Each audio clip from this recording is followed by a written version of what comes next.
नमस्कार, मैं रवीश कुमार और मैं आज आपके लिए लाया हूं वो खबर जिसे गोदी मीडिया ने दफना दिया है और जिसे जनता तक पहुंचाने के लिए लोकतंत्र की अंतिम सांसें जूझ रही हैं। क्या आपने वो खबर नहीं सुनी? वो खबर जो प्रधानमंत्री नरेंद्र मोदी की सरकार के उन दरबारियों की पोल खोल रही है जिनकी तस्वीरें अब तक न खाऊंगा न खाने दूंगा के स्लोगन के नीचे चमकती थीं। मुख्यमंत्री से लेकर कैबिनेट मंत्री तक हर कोई किसी न किसी कर्मकांड में लिप्त है। ऐसा लगता है कि पूरा शासन तंत्र अब पब्लिक लिमिटेड नहीं बल्कि प्राइवेट लिमिटेड में तब्दील हो चुका है। अब सोचिए जरा, जब चौके छक्के मारने वाले भ्रष्टाचारी मंत्री क्लीन बोल्ड हो जाएं, तो क्या कैप्टन को सिर्फ हेलमेट ठीक करने की इजाजत है या संन्यास लेने की जिम्मेदारी भी?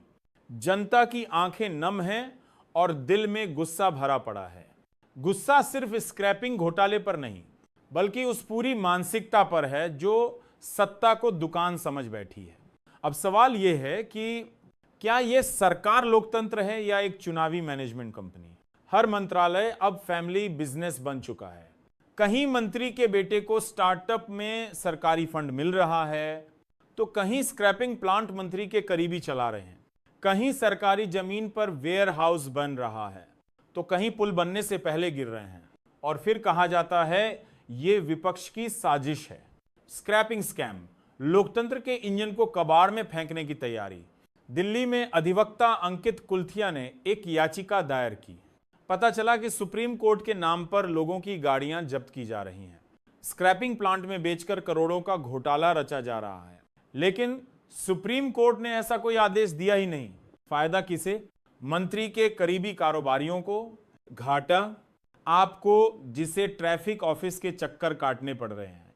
आपकी गाड़ी अच्छी हालत में थी लेकिन सरकार ने उसे कबाड़ घोषित कर दिया। क्यों? ताकि आपके लिए शोरूम में धूल फांक रही नई गाड़ियां बिक सके।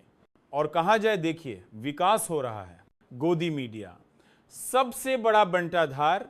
जब शिक्षक मौलाना इकबाल पाकिस्तान की गोलीबारी में मारे गए तो जी न्यूज, रिपब्लिक और एबीपी ने उन्हें आतंकवादी बना दिया। जो अध्यापक था, जिसे सम्मान मिलना चाहिए था, उसे बदनाम कर दिया गया क्योंकि टीआरपी और एजेंडे की भूख अब सच्चाई से बड़ी हो चुकी है। अंबानी के चैनलों पर, अडानी के विज्ञापनों के नीचे सिर्फ वही खबरें चलती हैं जो सरकार की रजामंदी से निकली हों। पुल घोटाले, ठेकेदारी से तबाही तक, बिहार, मध्य प्रदेश, झारखंड, हर राज्य में साल भर में पुल गिरे। और क्या संयोग है, सभी पुल उन कंपनियों ने बनाए जिन्हें चुनावी चंदा मिला था। ना जांच ना कार्रवाई, सिर्फ पानी में डूबती हुई सड़कें और मीडिया की चुप्पी। इट मंत्रालय, स्टार्टअप इंडिया या स्टार्टअप बेटा प्राइवेट लिमिटेड। मंत्री के बेटे की कंपनी को बिना अनुभव भारी सरकारी फंड मिला। ना वेबसाइट थी ना टीम, लेकिन पैसा झरझर कर आया। ये स्टार्टअप नहीं, सरकार की बेटा बचाओ स्कीम चलाओ नीति का आधुनिक मॉडल है। कृषि मंत्रालय, किसानों के नाम पर गोदाम।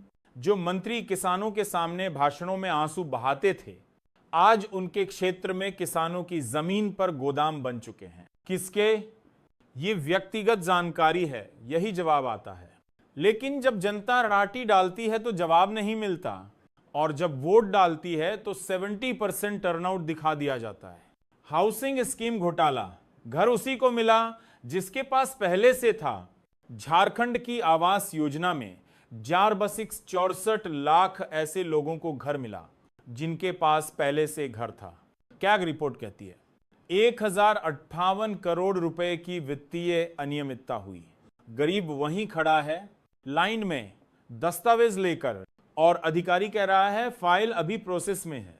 रेलवे मंत्रालय, बीओक्यू में बेईमानी। मंत्री के भाई की कंपनी को छत्तीसगढ़ में रेलवे टेंडर मिला। कानून कहता है 25% से कम रेट नहीं होना चाहिए, पर यहां 10% पर टेंडर दे दिया गया। कैग ने बताया 200 करोड़ का नुकसान। मंत्री बोले मुझे नहीं पता। आरटी ने कहा आपके दफ्तर से अप्रूवल गया। अब सवाल यह नहीं है कि घोटाला हुआ या नहीं, सवाल यह है कि घोटाला कब, कितने हिस्सों में और किन किन विभागों में बंटा गया।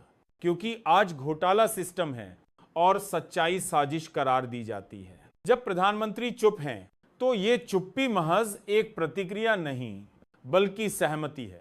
मैं रवीश कुमार हूं। मैं जानता हूं कि इस वीडियो को देखने के बाद भी कुछ लोग सिर्फ देशद्रोही, एजेंडा, विपक्षी जैसे शब्दों से हमला करेंगे, क्योंकि यही प्रशिक्षण उन्हें गोदी मीडिया ने दिया है। लेकिन सवाल पूछना अगर गुनाह है तो मैं हर दिन इस गुनाह को दोहराऊंगा और आपसे यही कहूंगा, मत डरिए, मत झुकिए, क्योंकि सरकारें आती हैं, जाती हैं, लेकिन एक बार गिरा लोकतंत्र वापस नहीं आता।